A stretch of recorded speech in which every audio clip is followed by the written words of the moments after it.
Hi and welcome to this video about a very important topic, how to attack when the king's castled in the opposite direction or opposite sides. In front of you, you can see a puzzle. Feel free to pause the video and solve it and let me know what you would play in this position. And during the course of the video, we are going to solve this one, because this happened in the game and there is only one good move. This being said, let's just jump into the game. Dieter Nisipeanu against Bosiocic. Both players are very experienced, and although their ratings is under 2600, both players have been very strong in the past. So now let's just go to the game and check if you found the right answer. Nisipeanu playing the white pieces starts with first e4 and Marin Bosiocic responds with e5, knight to f3 and now d6, a Philidor defense. However, Bosiocic chose the old move order. The modern move order is d6, d4, knight to f6, knight to c3 and now e5. And this allows white to exchange and go into this kind of endgame, which is considered to be rather drawish. So usually the move fourth knight to f3 is being played. Then black might take on d4, and this position is what we are going to see in the game, but with the other move order. So d6 played, white plays d4, black takes on d4, knight takes d4, knight f6, knight to c3, and now we see we have the same position and it's just a transposition. So now bishop to e7, and as mentioned, usually this position is reached through the other move order. And now queen to f3. A very rare move, which is scoring pretty well. And guess who is the strongest player to have faced queen f3 with the black pieces here? It's Nisipeanu himself. So Nisipeanu knows this position also from the black side. Black castles and white plays knight to f5, and this is basically the plan of queen to f3 to get the pair of bishops, because now bishop takes f5 is rather forced. You don't want to allow a knight on f5 for a longer period of time. And now white has the pair of bishops, but the knight moved quite a few times. One time to be developed, two to recapture the pawn, so we don't count this. So in general it moved 3 times, however one was regaining the pawn. So actually it moved 2 times to be exchanged for the bishop on c8, which hadn't moved at all, so it was the first move. So we can say that white lost the tempo. And even when a side has the pair of bishops, the side should watch out for these kind of things. Now black plays g6, maybe making a square for the bishop on g7, but also driving the queen away. So the queen has to go back, it goes to h3, and now black just continues the development, and black chooses a very clever move order. Knight to d7. But why is this clever? Well, let's take a look. If this rook moves, then the game might continue in a logical way with bishop e3, and the position is equal. But knight to d7 was played, b to d7.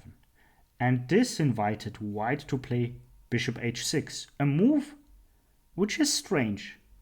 Why would white drive the rook to e8 where it is on a great square? Because it's going to put pressure along the e file. So maybe the idea was that the later bishop c4 might be more effective because there's no rook defending f7. But this is just speculation from my side, so we can't know. Rook to e8 played, and now, as you can see, white just lost the tempo compared to the other variations, unless the bishop on h6 proves to be strong. But this is not going to happen. So white castles queenside, and the position is completely equal. Black managed to equalize rather fast. c6 played a very standard move, and considering that the king is here, it's obvious that black wants to push the b-pawn, then come in with the queen and create some threats against the white king on the queen side. So white plays f4, queen to c7, and now a very strong move would have been g4. And as you can see, white is playing on the king's side while black is playing on the queen side, excuse me. So b5, g5, knight h5, and the position is equal. However, both sides have enough chances to commit serious mistakes here. So let's go back. Instead of g4, bishop to d3 was played, and the bishop is also working against the king's side of black. So again, following this pattern of white playing on the king's side and of course black countering on the queen side. Both players try to go after the opponent's king. And now rook h to e1 was played. And now we can say that white basically finished the development. But the coordination of the pieces is somehow weird. They don't harmonize that much, while black's pieces are just okay, and this pawn might cause some trouble. So b4 played, knight to a4, and black follows up with queen to a5, a very logical move, attacking on the queen side. And now white counters this with a central break e5. However, black can just ignore it and take on a4, and white takes on f6. And as you can see, the position is equal, but the material is a little bit disturbed because now black is up a pawn. And white should continue the game with a move like king to b1. And now black should really watch out what he is doing, because there are some threats connected with rook takes e7. And we will just see why it is not working immediately. So if the rook took immediately, then the opponent's rook would take on e7, bishop g5, and now b3. And now you can see the a pawn is rather weak, and you don't want black to promote on a1. So this pawn needs to be taken, but how? Oh, a takes b3 isn't working due to queen a1 check, king d2, queen a5 check. All these moves are forced. King to c1. And now the very strong rook e1. And white cannot take because it would be checkmate. But ignoring this is also not better, because if bishop takes f6, then simply check. The king must move. And now the queen or the rook takes on d1 with check. The king has to move, and black is up 2 exchanges, has 2 rooks for 2 bishops. Not very good. So this a pawn shouldn't take, but the b pawn should take with the c pawn. C takes b3, queen to d4. Now the queen is very centralized, and black has a small advantage because it doesn't look very consolidated. Let's say queen h4.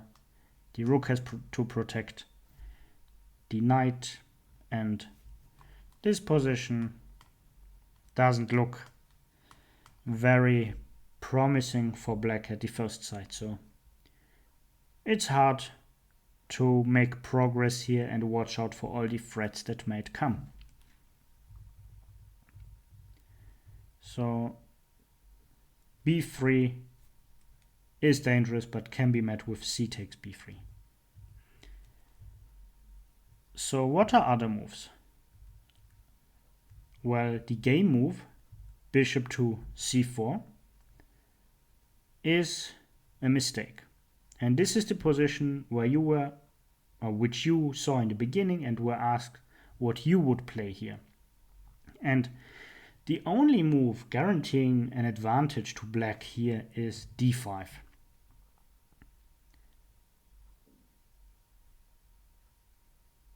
So the bishop moves to b3, and then the queen is attacked here, and the question is what to do. Queen to b5 is the strongest move because still there are these rook takes e7 threats. For now they are not working, but later, after let's say bishop to g5, they are working, and now there is this threat of rook takes e7. Therefore, now queen to c5 and the bishop on e7 is protected by the queen, and everything is fine because moves like queen to h4 are met with king to g7, and trying to check doesn't lead to anything because this is just a loss of time, and then the knight just jumps to e4. So this is not working. Queen b5, a very strong move. However, in the game queen to a6 was played, a very interesting move combined with a pawn sacrifice, and we will see why in a second. Bishop to g5, and now this piece is attacked once, defended once, but the defender is attacked, so black must do something about it, and black plays c5. And this was the idea of queen a6, to protect the knight with this pawn sacrifice. Why sacrifice? Because after bishop takes f6, the white bishop can take on d5. However, as you can see, this bishop puts a lot of pressure on the king, on the white king, while the white bishop is doing okay. It's putting pressure on f7, but a little bit less because the coordination with the queen isn't so great. In the game, rook takes e1 followed, rook takes e1, and then the very strong rook to d8. And now you have to watch out for the bishop on d5 because it's hanging. White must do something about it, and probably the strongest move here had been something like rook to d1, and then setting up a threat, a discovery attack. So black must do something about it, but a move like king to g7, a prophylactic move, had solved every problem. Why prophylactic move? Well, bishop takes f7 isn't really threatening because the bishop on f6 is defending the rook. However, there might be some issues connected to this idea later on. Therefore, it's probably the best to just play king to g7 and not run into any sort of tactics. However, in the game queen to b3 was played, and this move was brutally punished by black with queen to d6, and now this bishop cannot move. If it moved, then black can just check and then checkmate here on e1. So this is not working. What else to do? Well, let's just go to queen to d6, and queen to d6 was met by rook to d1, so the rook is protecting the bishop and also setting up this threat. Bishop takes f7. Unfortunately for white, white is just not in time to do this because of queen takes f4 check. Now the king has to move, and there's no queen on d6 anymore. And now follows a very strong move by black, c4.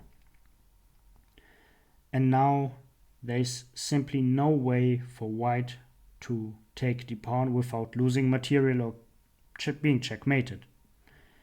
If the queen takes, then the queens are exchanged and the rook is hanging and it's a backrank mate. And also the other move order obviously does not work because of rook takes d1, checkmate. So queen to f3 was played. And here followed the next very strong move, queen to e5, threatening checkmate, forcing white to play the next move, c3. The pawn is defended. So what to do for black? Black just plays king to g7, a prophylactic move, and is now threatening to take on h2. And also this pawn cannot be taken on b4 because of checkmate on b2. So white has no good move here. King to c2 was played, but the position is already completely lost. b to c3 followed, b takes c3, and now queen takes h2, bishop takes c4, and now we see why black sacrificed the pawn on c4 because of rook to c8, and white decided to resign here. As you can see, there's this strong threat. If the bishop moves, it's devastating. If the bishop is protected, it's also devastating because now the queen returns to c7 and is renewing this threat of queen takes c3, so still the bishop cannot move, and king moves, like king to b6, run into queen to b6 check, king to c2 for example, back, and now queen to c6, king to b3, and black can just improve the position while white cannot do much. So even a move like a5 is already very threatening because of this check. So a4 has to be played, then rook b8 check, and suddenly we see white is completely lost because king to a3 is met with a move like queen to c5 check. So as you can see, the position after rook c8 is already very bad. Therefore white decided to resign. A very beautiful attacking game by black. If you want to know more about attacking and the risk of attack, especially the risky side, then check out this video. As always, I hope you liked the video and see you in the next. Bye.